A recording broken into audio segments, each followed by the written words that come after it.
ठीक है, तो हमने क्या क्या डिस्कस किया था, इंडिविजुअल डिफरेंस क्या होती है। ठीक है, उसके बाद हमने कहा था इंडिविजुअल डिफरेंस में दो किस्म के ट्रेट्स आते हैं, पर्सनल ट्रेट्स एंड सिचुएशनिज्म। उसके बाद हमने कहा पहला स्टेप हम क्या करते हैं बेटा, असेसमेंट। ठीक है बेटा, पहला स्टेप हम क्या करते हैं, साइकोलॉजिकल एट्रीब्यूट्स को स्टडी करने के लिए, उसको हमने क्या बोला था, असेसमेंट। ठीक है, उसके बाद मैंने आपको कहा था असेसमेंट दो किस्म की हुई, असेसमेंट और ऑफ टू टाइप्स, और ऑफ टू टाइप्स, असेसमेंट और ऑफ टू टाइप्स। असेसमेंट का मतलब क्या है, हम कैसे आइडेंटिफाई करते हैं एक इंडिविजुअल का बिहेवियर कैसे डिफरेंट है दूसरे इंडिविजुअल से। असेसमेंट का मकसद है कैसे हम आइडेंटिफाई करेंगे एक इंडिविजुअल के बिहेवियर में क्या फर्क है, क्यों एक इंडिविजुअल का बिहेवियर डिफरेंट है दूसरे इंडिविजुअल से। ठीक है, हम कहते हैं असेसमेंट दो किस्म का है, पहला फॉर्मल असेसमेंट, और बेटा दूसरा उसको हम बोलते हैं इनफॉर्मल असेसमेंट। उसको हम क्या कहते हैं बेटा, इनफॉर्मल असेसमेंट। एक होता है बेटा फॉर्मल असेसमेंट, ठीक है बेटा, दूसरा क्या होता है, इनफॉर्मल असेसमेंट। आप दोनों में क्या फर्क है, आप दोनों में क्या फर्क है। पहला formal assessment, formal assessment, formal assessment का मतलब क्या है, हम कहते हैं फॉर्मल असेसमेंट जो होता है बेटा ये ऑब्जेक्टिव होता है, ऑब्जेक्टिव, जिसका एक प्रॉपर ऑब्जेक्टिव होता है। स्टैंडर्डाइजिंग, स्टैंडर्डाइजिंग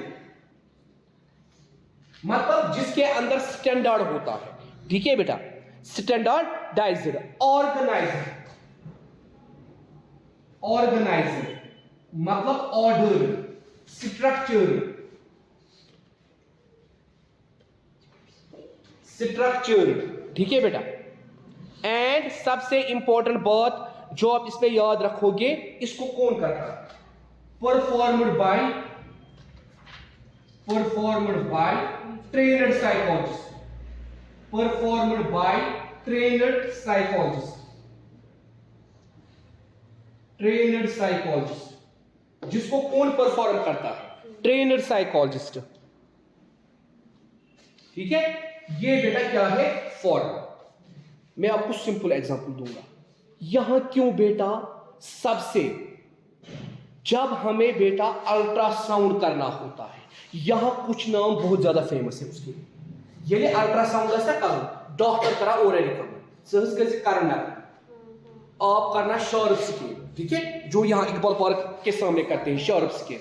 ठीक है, तो बेटा इतने करते हैं, डॉक्टर क्या करा इसका recommend, because of objective, standardised, organised, structured, performed by trained psychologist. क्या है तीन चीज दफा ये गोश्त न दमी फिर पे करूं, इसका रिपोर्ट क्या होना चाहिए, स्टैंडर्डाइज्ड। और बेटा उन्होंने बेटा ये परफॉर्म किया होता है, तम करना शार्प स्केल अल्ट्रासाउंड, ब्याक करना करना, उसके बाद वो दोनों का क्या करते हैं चेक, रिपोर्ट।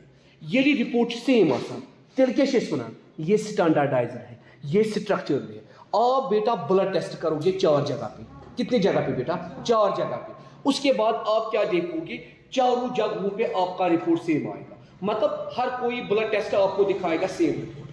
तब हम क्या मानेंगे, हम बोलेंगे नहीं ये चारों क्या है, ये चारों स्टैंडर्ड है। मगर आपने एक जगह टेस्ट कराया, उसने एक रिपोर्ट दिया, आपने दूसरी जगह टेस्ट कराया, उसने दूसरा रिपोर्ट दिया, आपने तीसरी जगह टेस्ट कराया, उसने तीसरा रिपोर्ट दिया, ये रिपोर्ट आपस में नहीं, उनको हम बोलते हैं इनफॉर्मल।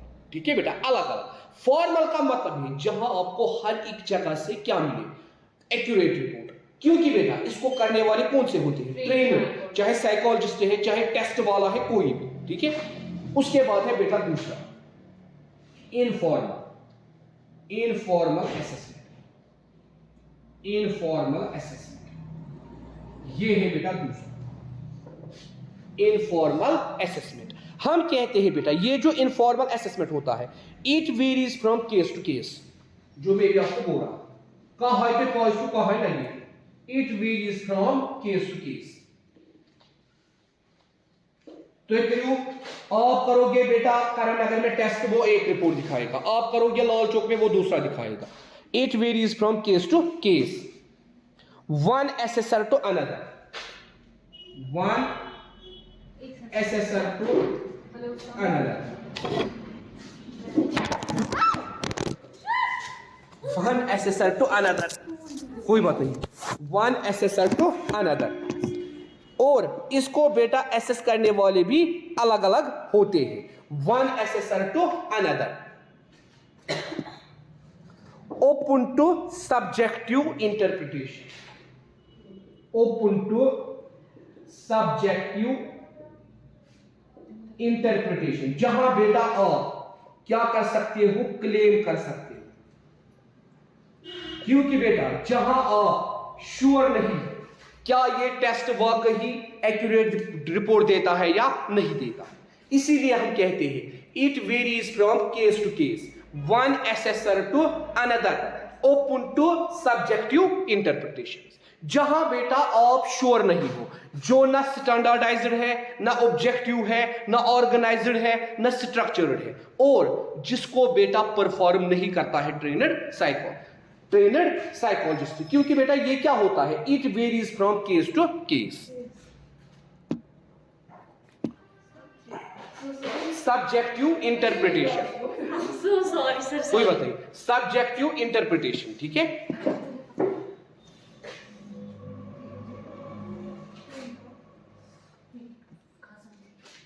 Subjective interpretation. उसके बाद हम बेटा कहते हैं अब साइकोलॉजिकल एट्रीब्यूट्स। नहीं बेटा उसको कुछ नहीं, साइकोलॉजिकल एट्रीब्यूट्स, साइकोलॉजिकल एट्रीब्यूट्स। अब बेटा इस लेसन में हमें कौन कौन से साइकोलॉजिकल एट्रीब्यूट्स डिस्कस करने हैं।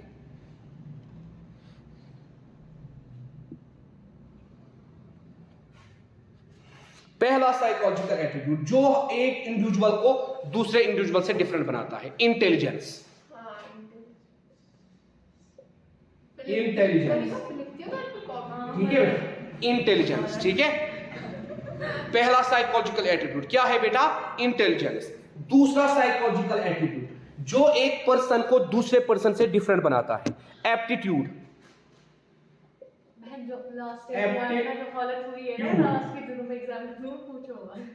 ठीक है। उसके बाद बेटा तीसरा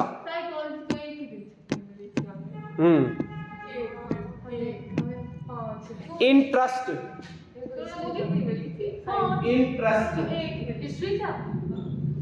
इंटरेस्ट, ठीक है बेटा। उसके बाद बेटा पर्सनालिटी, पर्सनालिटी, और बेटा लास्ट वन इज वैल्यूज।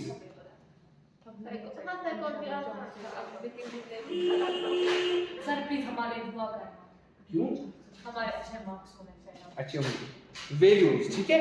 तो इन 5 साइकोलॉजिकल एट्रीब्यूट्स पे हम मैंने एक पेपर नहीं दिया तब मैं थी, तो आप मुझे वो पेपर रिजल्ट के बाद देंगे, तो मुझे रिजल्ट में क्या चढ़ेगा उस पेपर को? कुछ नहीं आएगा, ब्लैंक आएगा। एब्सेंट नहीं, या तो एब्सेंट आएगा या कुछ नहीं। एब्सेंट या मतलब फेल भी आता तो तुम्हें नहीं दिया। कौन सा पेपर बेटा आपने नहीं दिया है? सोशियोलॉजी, अब वो ना ऐसे देना वो पड़ेगा। मुझे पता होता है, मैंने बोला था मैं रिजल्ट से पहले ही दूंगी ताकि मुझे रिजल्ट में मार्क्स चढ़े, वो नहीं रिजल्ट के बाद देना उनके साथ जो फेल हो जाएंगे। नहीं फेल नहीं हो जाओगे, जो होगा मतलब जो हुआ जिसका रिपेयर होगा ना वो सब्जेक्ट अगर मुझे सब्जेक्ट में पास होगा ऑब्वियसली इंशाल्लाह, तो मुझे वहाँ पर क्या चढ़ेगा, पास मैंने बोला रिपेयर चढ़ेगा। नहीं रेफर नहीं चढ़ेगा, उसमें एब्सेंट चढ़ेगा जब आपने एग्जाम नहीं दिया। नहीं तो एंड पे जहाँ पर लिखा होता है पास या फेल, वहाँ कुछ नहीं होगा। हाँ हाँ वहाँ कुछ नहीं होगा, या तो रेपियर होगा, यहाँ कुछ नहीं होगा, या तो रिपेयर होगा। ठीक है बेटा। तो हम कहते हैं 11th का रिजल्ट यहाँ निकलता है पास में, बहुत वो मार्च अप्रैल में आएगा, नेट पे ही आएगा, मार्च एंडिंग, ठीक है बेटा। ये 5 एट्रीब्यूट्स एक पर्सन को दूसरे पर्सन से डिफरेंट बनाते हैं, intelligence, aptitude, interest, personality and values. और बेटा मैंने पहले दिन एक लेक्चर इन्हीं पे दिया, किसी के लिए भी ये चेंज मत करना, या अगर आपके लिए कोई चेंज करेगा फिर आप भी उसके लिए चेंज कर सकते हो। आपको मालूम है हमारी जो अभी इस टाइम सोसाइटी में, खुदा की कसम हमारी सोसाइटी में इस टाइम 40% डाइवोर्स इसी बात पे। डिफरेंस होती है बहुत ज़्यादा। एरिया मिलना ठीक है बेटा, अगर आप एडजस्ट करती हो 50%, आपको एक्सपेक्टेशन होती है वहां से, अगर मैंने किसी के लिए 50% एडजस्ट किया, क्या वो मेरे लिए 50% भी नहीं करेगा? मगर खाली आपको बेटा 100% एडजस्ट करना है। ये कौन सी बात है? आप अपनी पर्सनालिटी को छोड़ते हो, आप अपने वैल्यूज को छोड़ते हो, आप अपनी इंटरेस्ट को छोड़ते हो किसी के लिए, क्या उसका फर्ज नहीं है कि वो आपके लिए छोड़े? इसीलिए मैं आपको बेटा कह रहा हूं कि 40% डाइवोर्सेस सोसाइटी में इसी बात पे होते हैं, 40% डाइवोर्सेस इसी बात पे होते हैं। तो आप देखो यही चीजें आपको क्या बनाती है बेटा? डिफरेंट। ज़ैनब करीबा बस चुप। यही चीजें आपको क्या बनाती है? डिफरेंट बनाती है। इन्हीं चीजों से हम कहते हैं बिहेवियर में क्या होती है बेटा? चेंज होती है, मॉडिफिकेशन होती है। ठीक है बेटा? या एक पर्सन दूसरे पर्सन से अलग होता है, एक पर्सन दूसरे पर्सन से डिफरेंट होता है। इस लेसन में बेटा हमारा ये वाला एप्टीट्यूड जो हमें, मतलब हमारा पूरा लेसन इस पे है। किस पे बेटा? इंटेलिजेंस पे। हमारा पूरा लेसन इसी पे है। इसकी डेफिनेशन, इसकी थ्योरीज, ठीक है बेटा, और इसका रिलेशन। पहला लेसन जो हमारा ये है वेरिएशन इन साइकोलॉजिकल एट्रीब्यूट्स, सारा ये इस पे डिपेंड है। ठीक है? और बेटा यही आप देखो, यही इंटेलिजेंस किसके साथ हमें जोड़ता है? एप्टीट्यूड के साथ। हमें जब कोई सब्जेक्ट फेवरेट बनता है, हम उस पर ज्यादा मेहनत करते हैं, हमें वो अच्छा लगता है। मतलब आपके पास 5 सब्जेक्ट से कोई सब्जेक्ट आपको सबसे ज्यादा अच्छा लगता है। ठीक है बेटा? और बेटा वही हमारा क्या बदलता है? वही हमारा क्या बदलता है? इंटरेस्ट। उसी से हमारी क्या बदलती है? उसी से हमारी क्या बदलती है? जब आप साइकोलॉजी में इस साल पर्सनालिटी पढ़ोगे, कैसे हम पर्सनालिटी मेंटेन करते हैं, थ्योरीज पढ़ेंगे, आप ऑटोमेटिकली देखोगे हमारी पर्सनालिटी में प्रॉब्लम है या हमारी पर्सनालिटी ठीक है, हमें कुछ चेंज होना है या नहीं होना है। हम लोगों की पर्सनालिटी भी बता पाएंगे, आपको खुद समझ आएगी वो क्या पर्सनालिटी वन, क्योंकि जितने भी पर्सनालिटी के टाइप है हर किसी में वो एग्जिस्ट होते हैं। मैं यही से आपको बोलूंगा फिर आपके अंदर कौन सी पर्सनालिटी है, ज़ैनब के अंदर कौन सी है, करीबा के अंदर कौन सी है। पढ़ेंगे ना, वो पढ़ना है ना। अभी आपको देखो बेटा, अभी आपको समझ नहीं आएगा ये तो। इस देखो बेटा, जब हम पढ़ेंगे, जब हम पर्सनालिटी क्या होता है? पर्सनालिटी और हमें मेजर किसको करना है बेटा? हमें मेजर करना है इंटेलेक्चुअल स्ट्रेंथ को भी। इसीलिए हम कहते हैं असेसमेंट करने से पहले हमें क्या चूज करना है? Attribute, character which is chosen for the assessment. ठीक है बेटा? जिसको हम असेसमेंट के लिए चूज करते हैं। जैसे हमने एग्जांपल बोली, इंप्रूवमेंट ऑफ वीक स्टूडेंट। अगर हमें वीक स्टूडेंट्स को इंप्रूव करना है, हमें क्या क्या काम करना है? इंटेलेक्चुअल स्ट्रेंथ उनकी चेक करनी है एंड वीकनेस उनकी चेक करनी है। दोनों चीजों को हमें मेजर करना है। हमें ये देखना है ये जो असेसमेंट है, हाँ ये जो असेसमेंट है, इसकी प्रॉब्लम कहां पे है? इसकी प्रॉब्लम वीकनेस के अंदर है या इसकी प्रॉब्लम इंटेलेक्चुअल स्ट्रेंथ के अंदर है? ठीक है बेटा? दो चीजें, इसकी प्रॉब्लम वीकनेस के अंदर है या इसकी प्रॉब्लम इंटेलेक्चुअल स्ट्रेंथ के अंदर है। दो चीजें हमें देखनी है। मिसाल के तौर पर बच्चों को हम 2 तरीकों से देख सकते हैं, ये पढ़ते हैं या नहीं पढ़ते। आपका पापा कैसे बोलेगा करीबा वीक है, करीबा नहीं पढ़ती है, एक होगा वो। दूसरी प्रॉब्लम, सर हम सब कुछ लर्न करते हैं, जो ही हम एग्जामिनेशन हॉल में पहुंच जाते हैं हम ब्लैंक हो जाते हैं।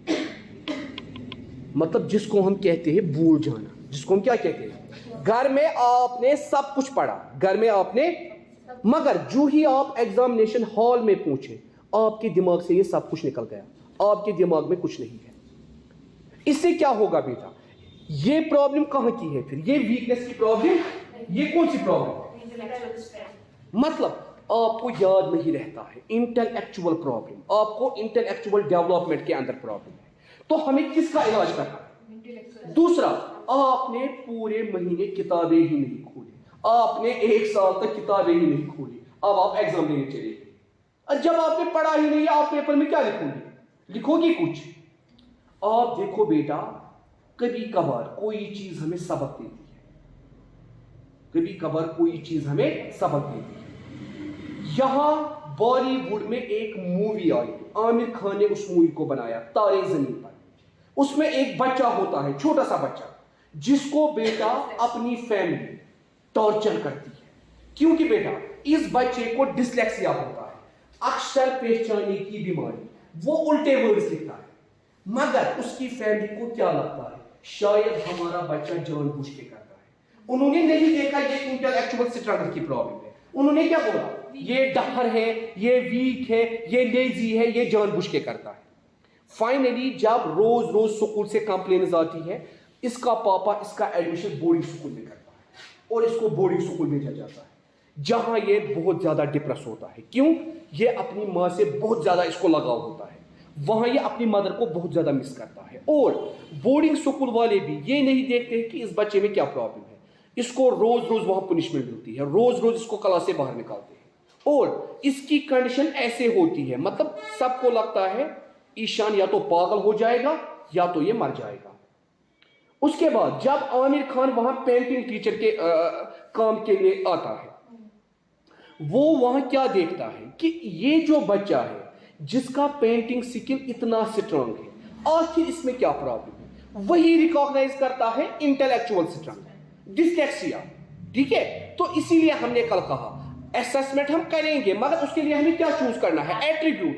एट्रीब्यूट हम किसे कहते हैं, character which is chosen for the assessment. ठीक है बेटा, कोई भी ऐसा कैरेक्टर जिसको हम चूज करते हैं असेसमेंट के लिए। ठीक है, और एक बार हमने असेसमेंट की, जैसे हमने यहां बोला एग्जांपल के तौर पे इंप्रूवमेंट ऑफ वीक स्टूडेंट्स, जो हमारे क्लास में वीक स्टूडेंट्स हैं, अगर हमें उनमें इंप्रूवमेंट लानी है, हमें क्या देखना है, क्या ये वीकनेस इंटेलेक्चुअल स्ट्रेंथ में है या ये वीकनेस है उनकी खुद।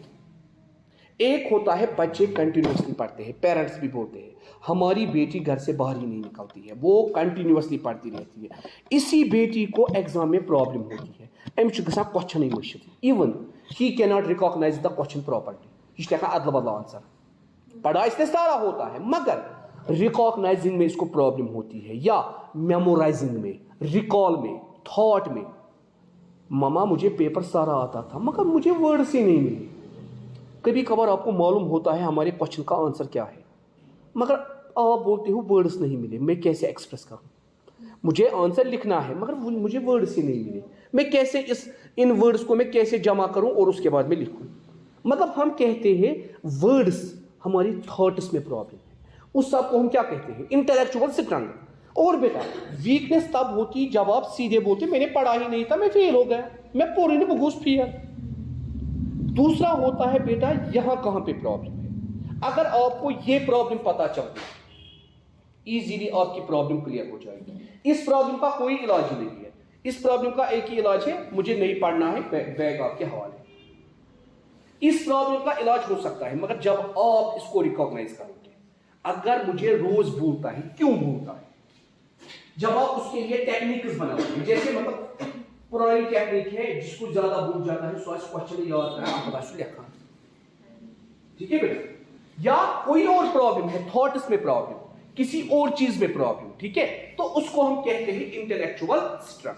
अब देखिए बेटा, हमने कल 5 एट्रीब्यूट्स की बात की, हमने कल बोला साइकोलॉजी में हम 5 एट्रीब्यूट्स का टेस्ट करते हैं, यह पता करने के लिए एक इंडिविजुअल क्यों डिफरेंट है दूसरे इंडिविजुअल से। ठीक है बेटा, पहली चीज हमने क्या बोली, intelligence.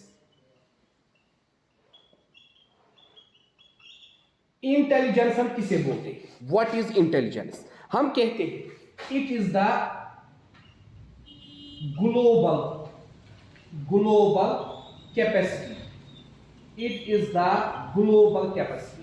Global means aggregate, all.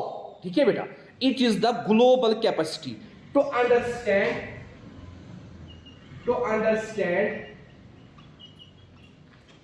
it is the global capacity to understand world। कोई बात नहीं, to understand world, think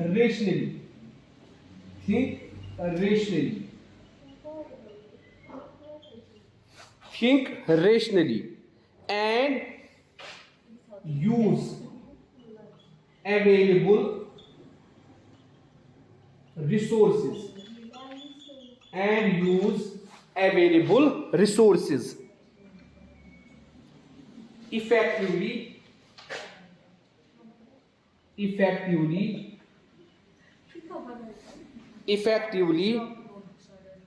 when faced with challenges. When faced with challenges. When faced with challenges. जो मैं आपसे कल बात कर रहा था, हमने रखा है शायद इंटेलिजेंस का मतलब है काबिल होना, या इंटेलिजेंस का मतलब है जल्दी जल्दी लर्न होना, इंटेलिजेंस का मतलब है फर्स्ट पोजीशन आना। नहीं, साइकोलॉजी कहती है इंटेलिजेंस का मतलब है ग्लोबल कैपेसिटी, मतलब एग्रीगेट कैपेसिटी, ओवरऑल कैपेसिटी। ठीक है, टू अंडरस्टैंड वर्ल्ड, पूरे दुनिया को अंडरस्टैंड करने के लिए।